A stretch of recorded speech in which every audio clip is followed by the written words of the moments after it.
التي كانت لهذا الاسم الكبير كرار جاسم، واحد من نجوم 2007، واحد من نجوم كرة القدم العراقية، الرجل الواضح في الصورة، واحد من أفضل اللاعبين في البطولة، وهو كان واحد من أفضل اللاعبين كذلك في الأيام والسنوات الخوالي التي كانت بالنسبة من الكل، على اعتبار أنه كان واحدا وكان يحمل شعار العراق في المباراة. إذن مرة أخرى أعود معكم ولقاء النجف والزوراء قادم من فوز كذلك على الكهرباء، كرة خطيرة داخل منطقة الجزاء.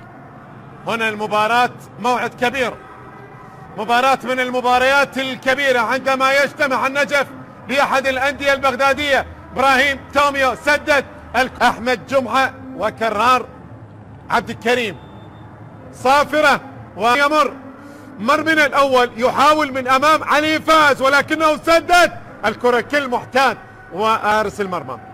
مباريات اليوم الكرخ يتعادل أمام زاخو بكل تأكيد، يعني مباراة صعبة على الزوراء ولكنها ليست مستحيلة، وصعبة على النجف ولكنها ليست الله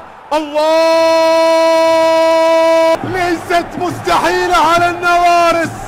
جول إلى الماضي، أمر حتمي، أمر حتمي، عودة الزعامة، عودة السيادة يا سادة. اي نعم، اي نعم، اي والله، اي والله بها. يوه اللي هو حسين فلاح. هنا الهجوم، محمد رضا يحاول ويسدد ولكنها عودتي الى اتزاني، العودة بعد تلك العواصف، فمصير الكبار العودة، إذ هزني الحنين. حسن عبد الكريم، كرة وصلت وتبقى لمصلحة الزوراء، خطيرة للثاني، ضغط، شوف هنا الضغط من كاظم رعد، استخلاص ممتاز للكرة، وحسن عبد الكريم قدم انه المنتخب اليمني كان لديه اول انتصار بهذه المشاركة. هنا كرة عرضية وسجل على نادي القاسم لاعب النيجيري، ولكن الزوراء كذلك اضاع فرصة عن طريق محمد رضا، وهذه كرة ولكن يا سلام، الله على حسن عبد الكريم، الله على الذي يطرح من قبل جماهير الزوراء، جمهور النوارس، بينما هنا النجف والمحاولة ولا كبير المباراة في أداء كبير، بينما هنا المرور وهنا الإعاقة، وبالتالي رضا بالتالي في مكان رائع جدا. إذا ما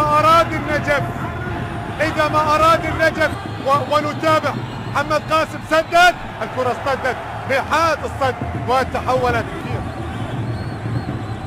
مدرب الجماعة اعتمد على محمد قاسم ولمسات محمد قاسم، هذه كرة باتجاه المرمى وجلال حسن على دفعته. محمد رضا، سجاد، توميو، مرر حسن عبد الكريم، مر لف دوران، ولكن بعد ذلك الكرة شوف هذه الكرة التي أبعدت، وبعد ذلك حسن عبد الكريم بكرة وانطلاقة سريعة، توميو النيجيري،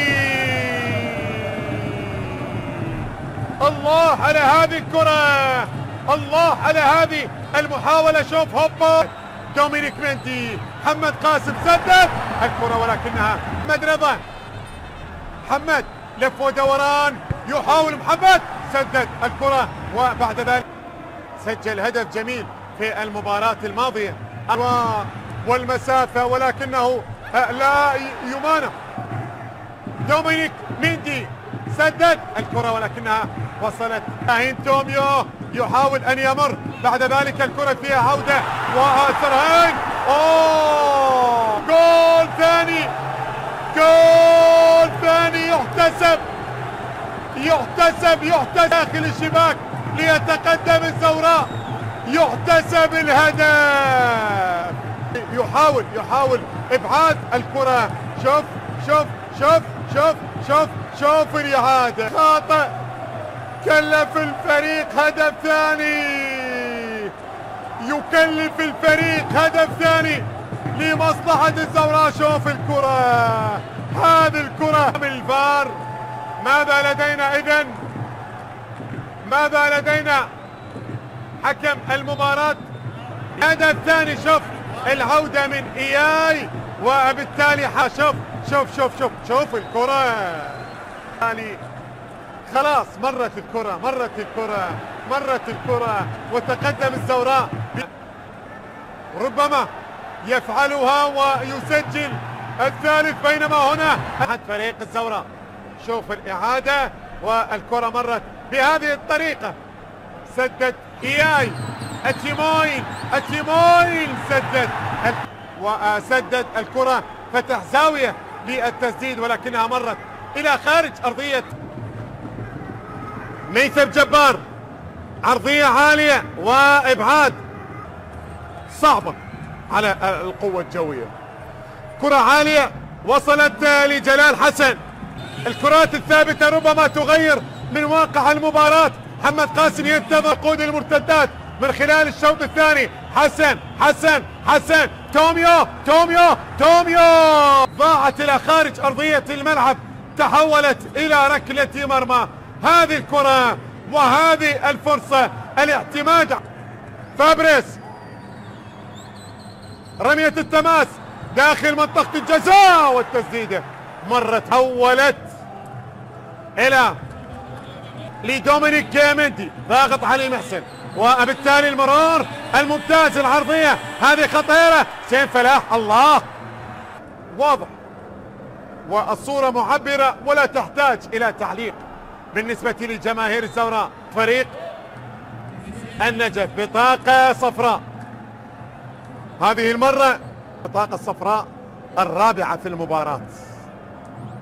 لدينا أحمد مكنزي يحاول عرضية داخل منطقة الجزاء، ولكنها وصلت.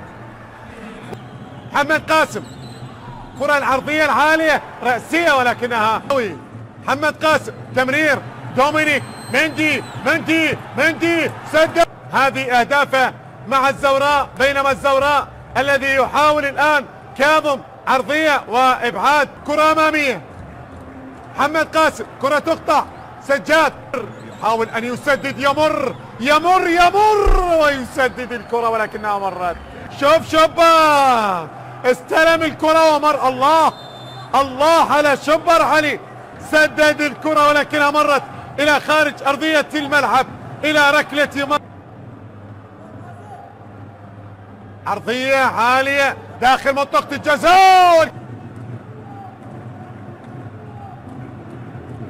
الجولة التاسعة، وكانت في ملعب الشعب الدولي. علي يوسف، علي سدد الكرة، جول.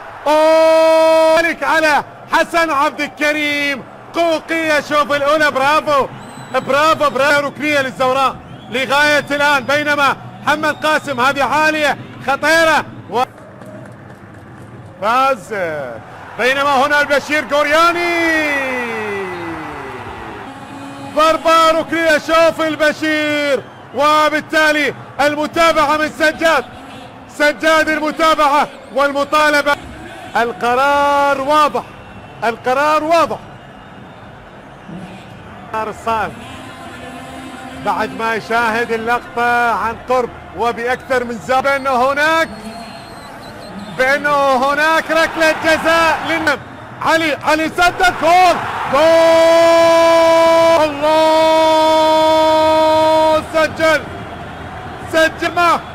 قوية في قلب المرمى، قوية في وسط المرمى من المدافع. ذلك وصلت محمد قاسم، عرضية عالية، إبعاد واستقبال للكرة.